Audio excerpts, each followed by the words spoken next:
Hail and meshes, welcome to the world of Baldurs Gate 3. It's me, the Spot King, and in today's video I will show you super cool build for the Dark Urge. So first of all, let's create character. When you're creating Dark Urge, you get access to different races and you can basically create whoever you want.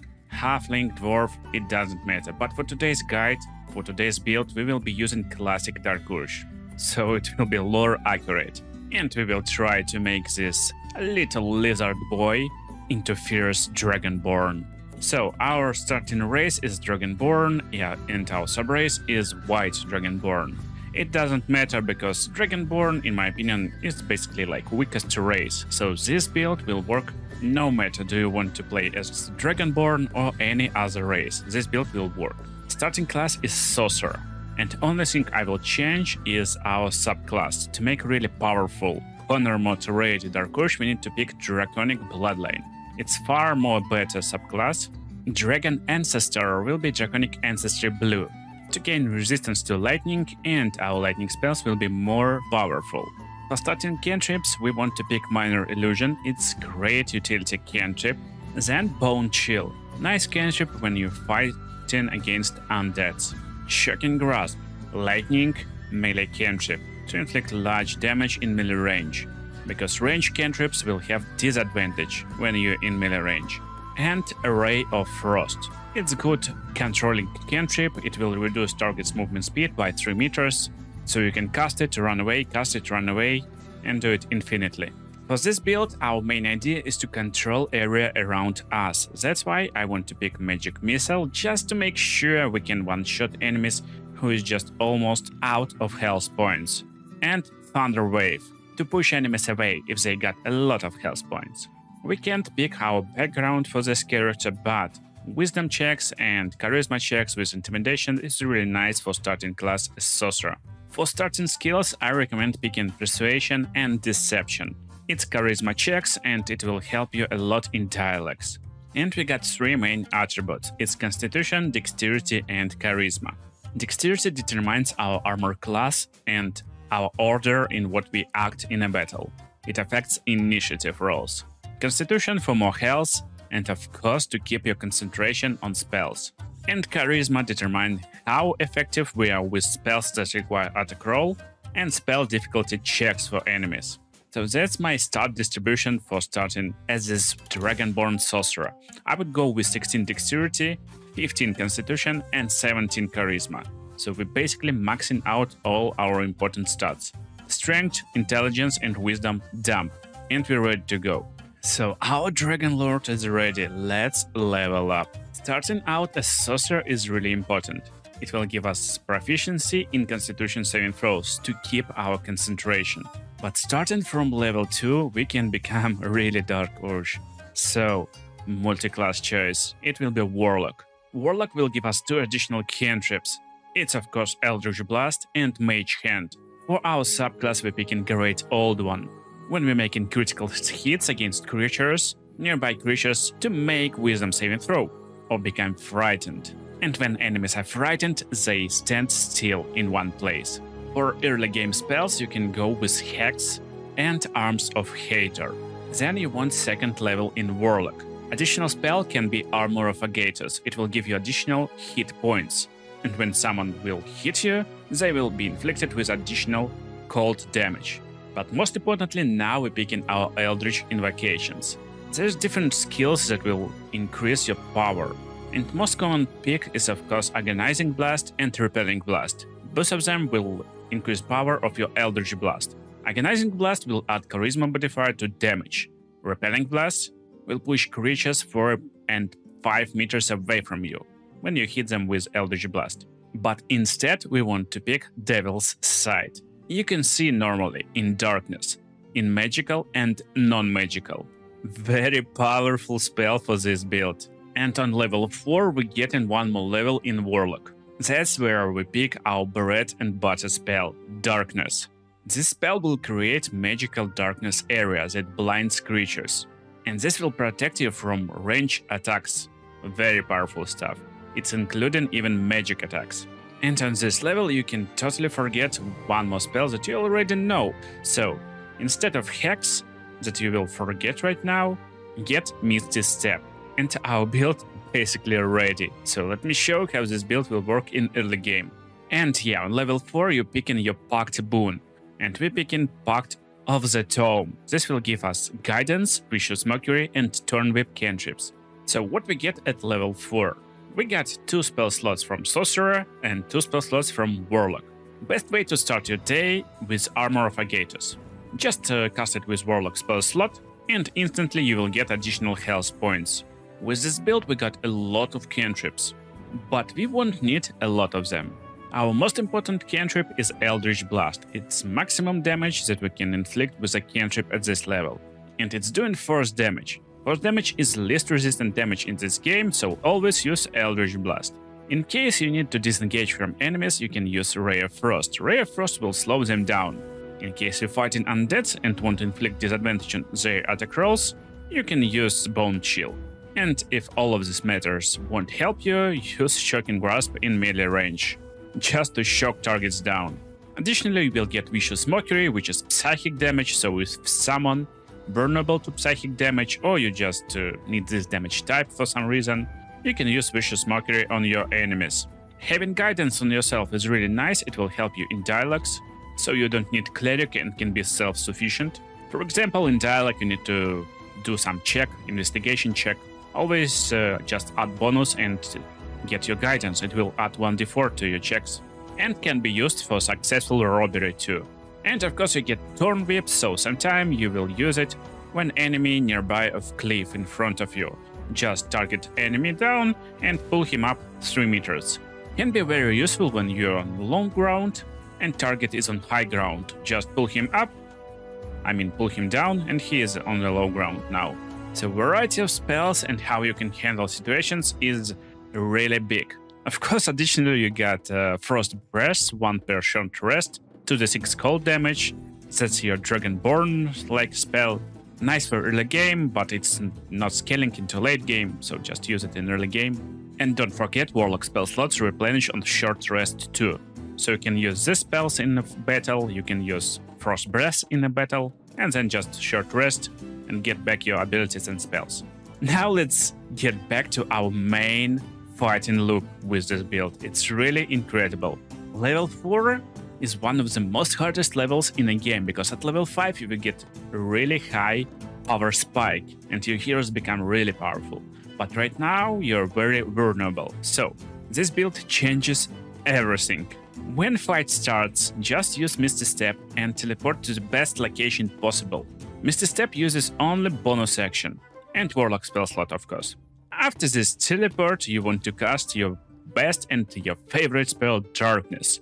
That's why it's Darkness Sorlock. Make sure to cast it so enemies will have hard time to hit you and come close to you. Somewhere like over here. Using choke points is a really nice idea too. And now you can just end your turn. Your allies will be useless in Darkness too, so get 3 levels in Warlock by every ally, or just fight somewhere outside of this darkness. Or you can even play solo with this build. So Lazel right now blinded. She got disadvantage on attack rolls, and range attacks reduced to 3 meters. So that's range of bow attack right now. And even against super easy enemies without any armor class at all, she got 72% chance to hit, so it's already pretty low. And against target with nice armor class, there's almost impossible to hit shots. And coolest part of course, you can't even attack into darkness, so you need to enter darkness to start attacking with this bow. Same goes for melee attacks, that's why darkness is so powerful. While you're completely safe in this darkness, and now you can make this Dark Urge playstyle. So all you need to do is early levels, just cast Eldritch Blast, it uses no spell slots at all. And you won't have any disadvantage with these attacks. So our chances to hit is almost 100% most of the time with the right build. And all we need to do is just cast Eldritch Blast. This enemy gone. And now we're making more Dark Urge stuff, that's why I'm picking this build for Dark Urge. By using Darkstalker mantles that you can get when you play in Dark Urge, every turn when you kill enemy, you will be invincible for 2 turns. And it's almost impossible to find you in this darkness. So look, enemy trying to find Lazel, it's far more easy. And now next imp trying to find us. So will he succeed? Probably not. We are still invisible, and now from invisibility we will get advantage with our attacks. So we stay in the darkness, we're invisible, like permanently invisible, if we kill at least one enemy per turn. And our attacks hitting with advantage, so it's easy to hit, most of the time easy to kill, but not this time. And that's our core gameplay loop. So in case enemies come too close to you, you can use Thunder Wave to push them away from you, or Arms of Hater. This will inflict necrotic damage and will make impossible for enemies to use reactions, so really nice spell too. Very fun, strategic and interesting gameplay loop. But how this bad boy will look at max level? At level 5 we pick in Warlock again. Cantrip doesn't matter. For spells, pick any spells that not require you to concentrate on them. So something like Hold Person, well, can be useful spell. If you want to continue this gameplay loop, you don't want to pick Hold Person. Instead, we can use our reaction to cast something like Hellish Rebuke when we got hit. So that's a nice pick. Another good picks at this level will be Shatter and Mirror Image, in case you need more protection, but honestly we don't need it. Most importantly, at level 5 we get an additional feat, and we're going instantly into ability improvement to get our Constitution to 16 and Charisma to 18. On level 6 we pick in one more level in Warlock, and good spells to pick from level 3 is Counter Spell and Remove Curse. And cool part, we get in one more Eldritch Invocation, so now we pick in Repelling Blast to push enemies away with our Eldritch Blast. So 6th level of Warlock don't give us any cool features that we possibly need. Entropic Ward is a nice one, but it's better to switch back to Sorcerer right now.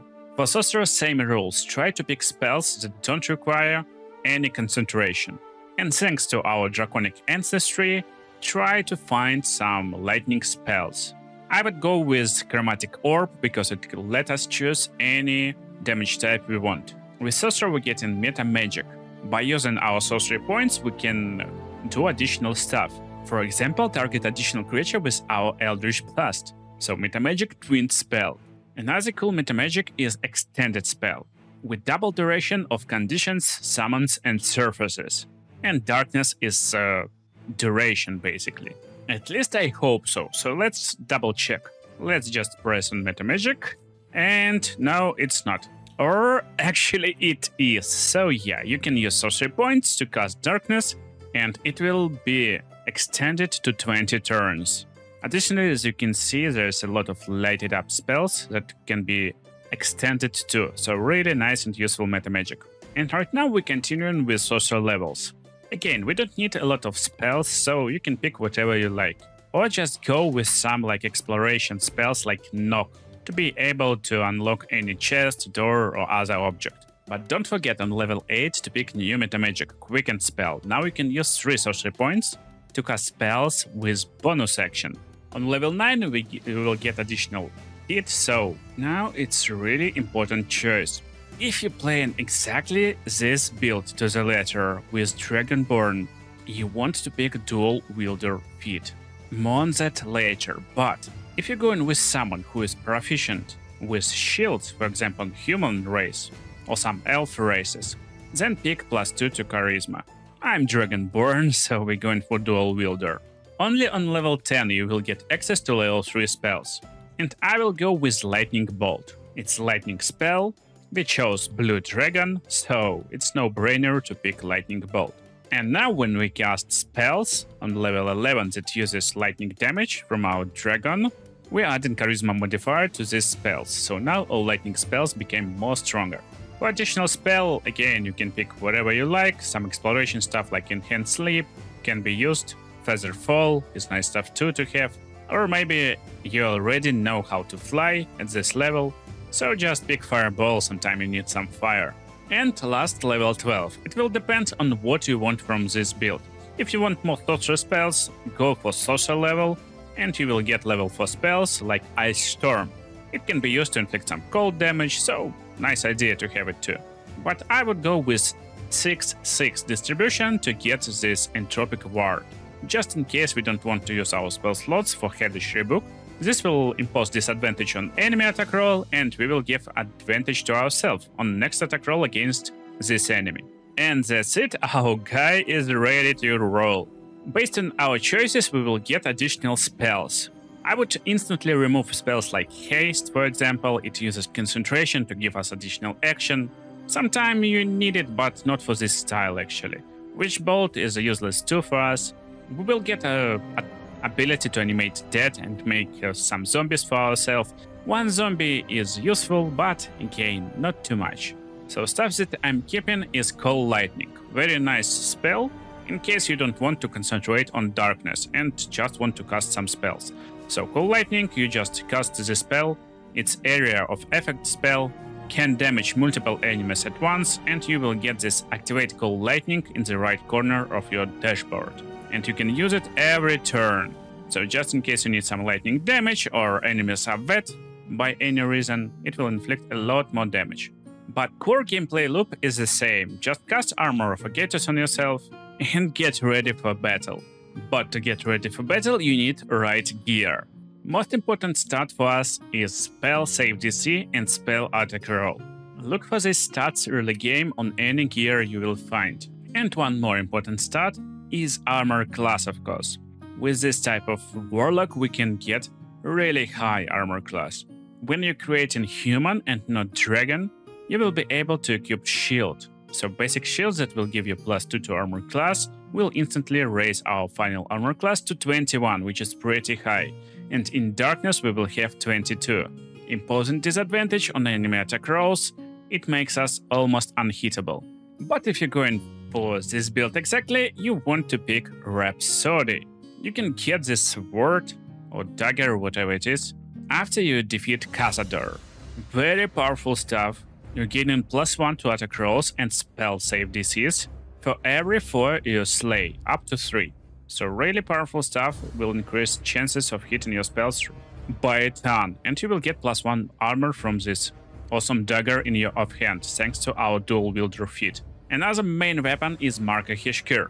Additional bonus to spell save DC and spell attack rolls, Arcane Battery, which you can activate to cast any spell without consuming spell slot, and Kirashka Favor. You can cast it once per short rest, but most of the time it will just stay with you until your long rest. You want to pick Bolts of Doom, and this will give us access to high-level lightning spells. So our bread and butter Kirashka Favor. Chain Lightning, level 6 spell even with only 6 levels in each of our spellcaster classes. For Amulet, I will go with something like Amulet of Devote in the late game, gives +2 to spell save DC, or just any amulet you will find. Something like Misty Step amulet will work for additional Misty Step without using spell slots. For our rings, of course it will be Ring of Twilight. +1 bonus to armor class while obscured, and when you're standing in the darkness, you're always obscured. Ring of Protection, armor class +1, so we're increasing our AC. Our cloak, of course, the Stalker Mantle, it's our Darkush Mantle, our Darkush Cloak. Hood of Weave, +2 to spell DC and attack rolls. You will find it in the late game, you can buy it. Armor slot will be with the Robe of Weave, again bonus to spell DC and attack rolls, and +2 to armor class. And I like to have Daredevil Gloves. They are not most powerful gloves, but because we're standing always in the darkness, these gloves will give you ability to cast ranged spell attacks as melee spell attacks. So after you get these gloves, you no longer need any of other melee cantrips like Shocking Grasp. Most of the time, you always can use Eldritch Blast. And Eldritch Blast scales with your player level. And at max level, you will be able to cast 3 blasts with just 1 cast, at different targets or at 1 target. So gameplay loop at later levels will be same, just pick best place in the battlefield with some kind of choke point, go there with Misty Step or with your normal movement, whatever is battlefield right now, cast Darkness, and now you will use your sorcerer spell slots. So your high level 3 spell slots of Warlock still active, and you will get 5 spell slots of level 3. Very powerful stuff. Now just end your turn. Stay in darkness and cast Eldritch Blasts. Another ways you can defeat your enemies, of course, you use Chain Lightning in later levels, or you can use something like Twin Spell, for example. Twin Spell is really nice to cast something like Rare Frost on 2 targets to slow them down. Some enemies will even fear to go into darkness, and they will try to wait. And there's actually one dragon who they should fear, who can attack with advantage from these shadows and just destroy them easily. Then become invisible and chill. Very nice. Being invisible most of the time, doing a large amount of damage, always giving enemies disadvantage on attack rolls against you because you're standing in the darkness, in my opinion, is super powerful and broken. Late game enemies will look something like this with 18 AC, but they will have even lower health than Commander Zalk. So let's check this out. Misty Step to our late game enemy, and already we will get 100% hit chance. If we come close, we still will have 100% hit chance because we can cast long range spells as melee spells with our Globe Passive. In darkness we will get advantage while they get a disadvantage, and that's most broken stuff of this build. Make sure to not forget using extended spell on your darkness to keep it for 20 turns in case you need it, but most of the time you won't need it because you can use Twin Spell and cast it on Chain Lightning to cast 2 Chain Lightnings in 1 turn. And that's crazy, that's like incredible amount of damage on the whole battlefield. But this of course can eat all your sorcery points. Still, who needs sorcery points when you just can stand in the darkness and use your Eldritch Blast? What do you think about this awesome build? With really dark Ursh play style. Always kill your enemies, always be invisible. It's super sneaky trickster play style. I hope you enjoyed this video and see you in the next videos, my friends.